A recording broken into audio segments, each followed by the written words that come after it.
Welcome to Shorty Supercoach, and welcome to a bit of a driving ramble. I don't mind just throwing on the recorder as I'm driving sometimes. Saturday morning, just had a pretty good workout down at the waterfront. Me and Langers running some stairs, running some hills. Not a bad way to start the old weekend. I'm pretty cooked now, but got the hard work out of the way. So yeah, I was just thinking about a bit of Supercoach, particularly with last night. Doing the preview, there were a couple of things that I wanted to discuss, but I didn't want to, I guess, overcomplicate the preview and throw too much into one video, and I knew that I'd be going for my little session this morning, so I thought I'll just do it on the way home. So the 3 players you need in your side in 3 weeks. We're ticking over the halfway point of the season, and you got to have a plan. I see so many people, so many teams that just treat it week by week, and they go, oh, I can get a bit of coin off this guy, and yeah, I'll trade in this guy. And sometimes you get a bit lucky and sometimes it works, but to really get the team that you want at the end of it, you've got to be thinking 3 or 4 weeks in advance. You've got to know roughly what price a guy's going to be at in 2 weeks, unless they score 180 or something like that. And conversely, with the rookies, you can basically get a rough idea of what they're going to do, because most of the time our rookies are scoring 50 or 70 or something like that. We can always work these things out by the percentages. You know, there's always outliers where, you know, you're trying to get some premium, then he scores 190 and he ruins your plans. That's going to happen. You're hoping your rookie rises another 40k and he scores 26. It happens. But I want to discuss the 3 players that you've got to set your side around, and you've got to know that you're going to have enough coin. Like I said in the weekend preview, I'm building up a big bankroll so I can launch at some premiums over the next couple of weeks. The first guy, and it'll be the first one we bring in, is Tom Stewart next week. You've just got to bring him in. I know he's not going to be averaging 110 or anything like that, but he got injured real early when the collarbone. He hurt against the D's, missed a few weeks, and in that game he scored like 13 or 18 or something like that. And as a result, he's dropped significantly. Now, I think from memory, I think he was 498, and I reckon he dropped about 45,000. Point being, I know by after this week, he's going to be about, I don't know, 410, 420, around that mark. I reckon around 410. That is cheap as chips for a player of that ilk. Now, he's consistently going to get you 90 plus. He'll have the odd one of 115, he'll have the odd 83. But he's a perfect F5, and he's just going to be too cheap to ignore. Now, for me, it's going to be Starcevic, and this is what I mean by predicting. You know, Starcevic is going to be 250. I'm going to need about 165 to 175,000 to get Stewart in. So you plan it. Get the old notepad out. Get the pen and paper. Write it down. That's what I do, because I do it for fun, but it does make it easier to look in advance, because it can get confusing when you're like, okay, so he's an upgrade, he's a downgrade, he's going to be this week, and oh, what if he does this? It can get complicated. He's the first guy you got to have in your team. Nat Fyfe is the next guy. Make sure, whatever you do, that you have a premium or a rookie position available to bring in Nat Fyfe.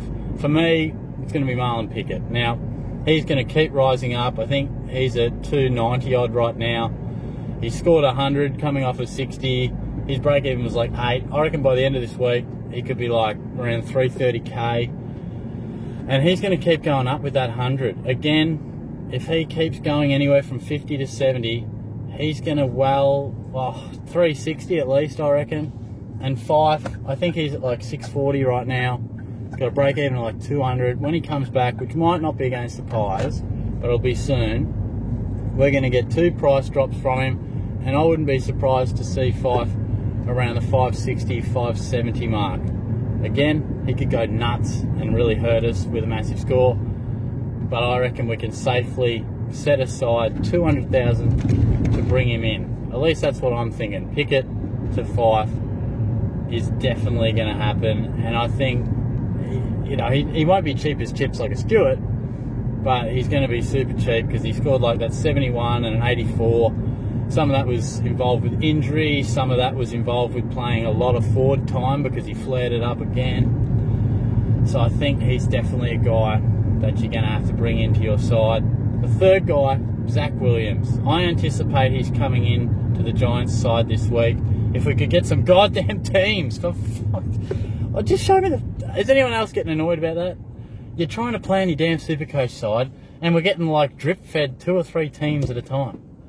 For God's sake, it's hard enough already. Anyway, but I probably should have turned there. But Zach Williams is the man. He's one of my favourite players in the game. Run and gun, dashes off the half-back line. The Giants love to go through him. It'd be interesting to see how it affects Lachie Whitfield, actually, because at the moment, all the ball goes through Whitfield from the back line. Whether Whitfield moves up more towards the wing, we'll see. I mean, we know that they can both score well at the same time, so that's no issue.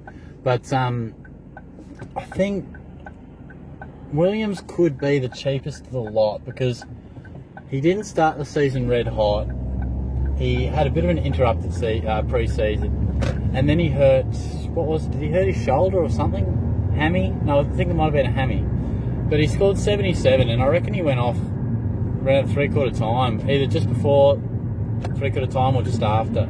So he was going well over 90.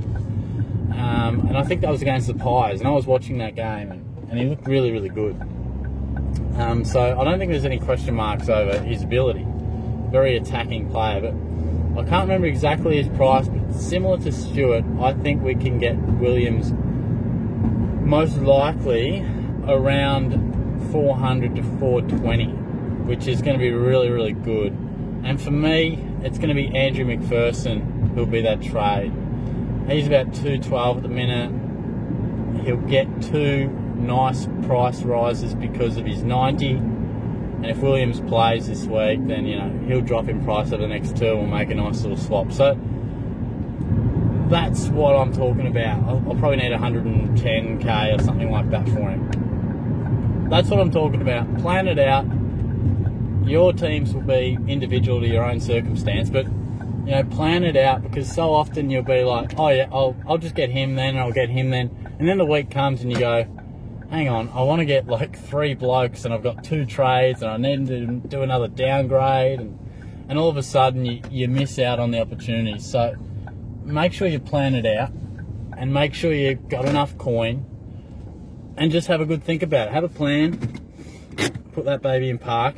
But that's mainly what I want to talk about today, was have a bit of a thought about it, or thought process about what you're going to do, because you don't want to get caught short. You don't want to have not enough coin and you miss a really good opportunity. But if you're thinking of, gee, you know, I need to start upgrading, you know, I can't afford Treloar, I can't afford McRae, or Petrarca's too expensive now, there you guys. You can easily bring in Stewart and Williams, easy in the back line, and Fife in the middle. And I'll give you a couple others. Mitch Duncan as well. You can, if you're thinking, oh, I can't reach up another 120k because, you know, these guys are so expensive. I think Duncan's at about 530. And because he was like Stewart, he got injured, and I think he scored in the teens. He scored like 150 last week, so we didn't get as much of a drop. But again, his break even is like 160. He'll drop again. He'll be about 510, 515. He'll be anywhere from 505 to 520. And look, Duncan, he's been in outstanding form. I'm not sure he's an absolute super premium. I know he's been averaging amazing this year, but I see his average more around sort of 107, 108, around there, which is still really good. And that's what I mean, for that price that you can get him, it's probably just worth doing it, particularly at the moment. There seems to be a bit of a shortage on cash cows. I mean, there's a couple, but we feel like we probably need a couple of debutants to come through and score really well. I mean, Brad Close did all right. You can have a look at him. But that's what I mean. You might need to snap up some of these real fallen, bottoming out premiums, because there does seem to be a shortage of coin on our benches. You know, a couple of guys have stalled, and, you know, aside from, say, Rankin and Pickett, George Ades is the guy that I missed the boat on, but, you know, a lot of people will be benefiting from him. But I think we need to swoop on a couple of these guys. Jai Simpkin is another one. I mentioned him in the preview, I think. I still reckon he's a quality player. Yeah, he's copped a bit of attention, a few tags, but I think if Cunnington comes back, Simpkin's still going to get plenty of midfield time. So I wouldn't mind pouncing on him pretty soon as well. So there are a couple of guys to think about, but I definitely think if you're like, geez, I want to do some upgrading, I don't have, you know, hundreds and hundreds of thousands of dollars to spend to just go from like Pickett to Neil or McRae or someone. Look, Tommy Mitchell was back to his absolute best too. He'll go up in price, but still I think at about $570 he'll be. It's not too bad. And Paddy Cripps was back in business too. So if you don't have him, if you did and got rid of him, silly. He was back in town with a 150. So I just wanted to, you know, start your weekend with a little bit of a thought bubble towards guys you can bring in, because we need to have a plan. And those three guys, they'll give you something. They're not going to break the bank. They'll score good points, returning from injury or having copped injuries in their games. Get them into your side and you'll do nicely. So all the best. We've got plenty of trades to work with given the circumstances, so we can be pretty loose with them. We're getting 3 a week. But all the best for the weekend. I'm hoping Grundy can go massive for my skipper, and we'll see how we go. Cheers.